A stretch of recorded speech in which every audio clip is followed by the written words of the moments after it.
معزز ناظرین کرام، آج کی ہم اپنے اس ویڈیو میں ایسا عمل بیان کریں گے جس کے کرنے سے ہم مسلمان جنت کے مستحق بن سکتے ہیں، اور وہ عمل بہت ہی آسان سا عمل ہے۔ آقا کریم رعوف رحیم شفیع المذنبین مسجد نبوی میں تشریف فرما ہیں اور صحابہ کرام کا مجمع بھی بیٹھا ہوا ہے۔ آقا کریم صحابہ کے سامنے فرماتے ہیں، اس دروازے سے جو صحابی اندر آ رہا ہے وہ جنتی صحابی ہے۔ اور ایک انصاری صحابی جس کی عمر 60 سال کے قریب تھی، اس کے جسم سے پانی، وضو کا پانی ٹپک رہا تھا۔ تمام صحابہ کرام نے اس کے چہرے کی طرف دیکھا۔ دوسرا دن ہوا، فرماتے ہیں آقا کریم فرماتے ہیں کہ اس دروازے سے جو انسان اندر آ رہا ہے وہ جنتی انسان ہے۔ دوسرے دن بھی وہی صحابی اندر آیا۔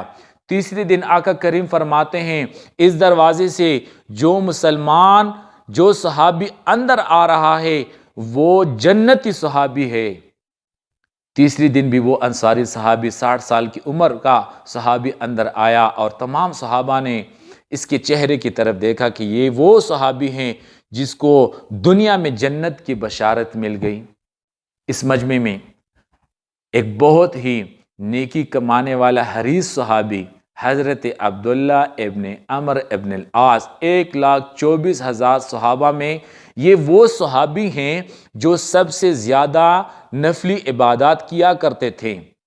ان کے بارے میں فرمایا گیا ہے کہ یہ ساری رات نفل پڑھا کرتے تھے اور سارا دن روزہ رکھتے تھے، اور 24 گھنٹوں میں ایک قرآن کی ختم کیا کرتے تھے۔ اور جس رات ان کی شادی ہوئی، شادی کی رات وہ نماز نفل کے لیے کھڑا ہو گئے، فجر کی نماز تک یہ نفل پڑھتے رہے۔ حضرت عبداللہ ابن عمر ابن العاص اس صحابی کے پیچھے پیچھے چڑھے گئے کہ میں تو ساری رات عبادت کرتا ہوں، سارا دن روزہ رکھتا ہوں، مگر میرے بارے میں ایسے کچھ بشارت نہیں دی گئی۔ یہ کون سا عمل کرتے ہیں جس کی وجہ سے وہ جنتی ہو گئے ہیں؟ اس سے انصاری صحابی سے حضرت عبداللہ فرماتے ہیں کہ میرے اپنے والد کے ساتھ کچھ ایسے باتیں ہو گئی ہیں، میں تمہارے ساتھ کچھ راتیں گزارنا چاہتا ہوں۔ اس انصاری صحابی نے فرمایا، کیوں نہیں، بالکل آپ میرے ساتھ کچھ راتیں گزار سکتے ہیں۔ حضرت عبداللہ ابن عمر ابن العاص فرماتے ہیں کہ عشاء کی نماز کے بعد وہ صحابی آئے اور اپنے بستر پر لیٹ گئے۔ لیٹنے کے بعد میں ساری رات جاگتا رہا اور وہ عمل تلاش کرتا رہا جس کی وجہ سے اس کو جنت کی بشارت مل گئی، مگر اس صحابی نے ایسا کوئی عمل نہیں کیا۔ حالانکہ یہ وہ دن تھے جس میں منافق بھی تہجد پڑھا کرتے تھے، تہجد کا ٹائم بھی گزر گیا مگر یہ صحابی سوتا رہا۔ فجر کی اذان ہوئی، حضرت عبداللہ ابن عمر اپنے دل میں کہہ رہے ہیں کہ اس نے تو ایسا کوئی بھی عمل نہیں کیا جس کی وجہ سے اس کو جنت کی بشارت دی گئی۔ جنتی تو ہے، آقا کریم کی جو بات ہے وہ تو سچی ہے، مگر اس نے وہ کون سا عمل کیا جس کی وجہ سے وہ جنت کا مستحق ہو گیا؟ وہ عمل تو میں نے نہیں دیکھا۔ دوسری رات ہو گئی، دوسری رات بھی عشاء کی نماز کے بعد انصاری صحابی سو گئے اور پھر فجر کی نماز کے لیے اٹھے۔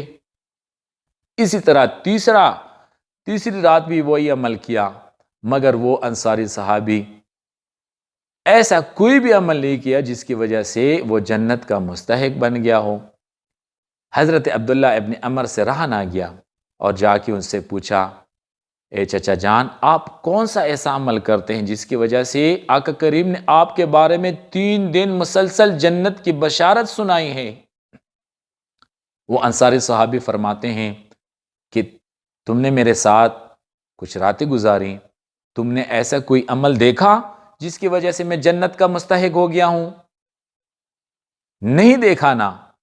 تو اس پر حضرت عبداللہ ابن عمر جانے لگے، پھر پیچھے سے آواز دی اس انصاری صحابی نے، ہاں میں ایک عمل کرتا ہوں، اور وہ عمل یہ ہے کہ رات کو سونے سے پہلے میں اپنے دل سے سب کو معاف کر دیتا ہوں۔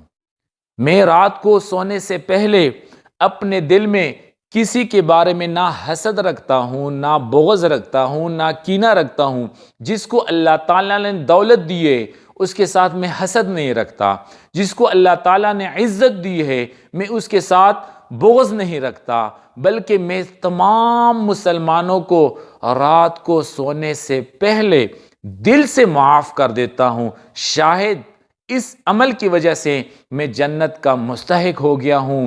تو حضرت عبداللہ ابن عمر ابن العاص فرمانے لگے ہاں یہی وہ عمل ہے جس کی وجہ سے تم جنت کا مستحق ہو گئے ہو۔ تو معزز ناظرین کرام، اگر کوئی چاہتا ہے کہ میں جنت کا مستحق ہو جاؤں تو رات کو سونے سے پہلے بلکہ ہر وقت اپنا دل صاف رکھے، ہر قسم کے حسد سے، بغض سے، کینے سے سارے لوگوں کو دل سے معاف کریں۔ اس عمل کی بدولت ایک مسلمان جنت کا مستحق بن سکتا ہے۔ مولا کائنات ہمیں بھی اس عمل کرنے کی توفیق عطا فرما۔ وما توفیقی الا باللہ۔